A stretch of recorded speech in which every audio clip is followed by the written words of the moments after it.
একটা জিনিস হচ্ছে আজকে তোমাদের বাড়িতে মাতৃ সম্মেলন হলো, তোমাদের কেমন লাগলো করে? যদিও তোমরা দীক্ষা নাওনি, তবুও যে মাতৃ সম্মেলন তোমরা দিলে আমরা ধন্য। তোমাদের কেমন লাগলো করে বলো? আমার ভালোই লাগলো, এই জন্যই তো আমি রাজি হয়েছি। তাই ওদের সঙ্গে যুক্ত আছি না।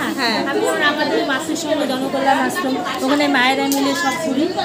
এখানেও সব মায়েরা মিলে সব গান করলাম, ভক্তিগীতি গান করলাম, কীর্তন হলো, প্রার্থনা হলো। আমি তো ওগুলো করেই থাকি সবসময়, আমার খুবই ভালো লাগলো। ব্যাস ব্যাস ব্যাস, জয় গুরু। আজকে ছিল আমাদের প্রথম অদীক্ষিত বাড়িতে মাতৃ সম্মেলন। কি সুন্দর করে ওরা ঠাকুর সাজিয়েছে দেখুন। আর আমাদের দীক্ষিত মায়েরাও সবাই মিলে একত্রে হয়ে এই অদীক্ষিত বাড়িতেও মাতৃ সম্মেলনকে কত সুন্দর, কত ভালোবাসা পূর্ণ করে তুলেছে। সম্পূর্ণ ভিডিওটি দেখবার জন্যে কমেন্ট বক্সের প্রথম কমেন্ট, পিন কমেন্টের যে ইউটিউবের লিঙ্কটি দেওয়া রয়েছে সেটি ক্লিক করলেই আপনারা সম্পূর্ণ ভিডিওটি ইউটিউবে দেখতে পারবেন। জয় গুরু।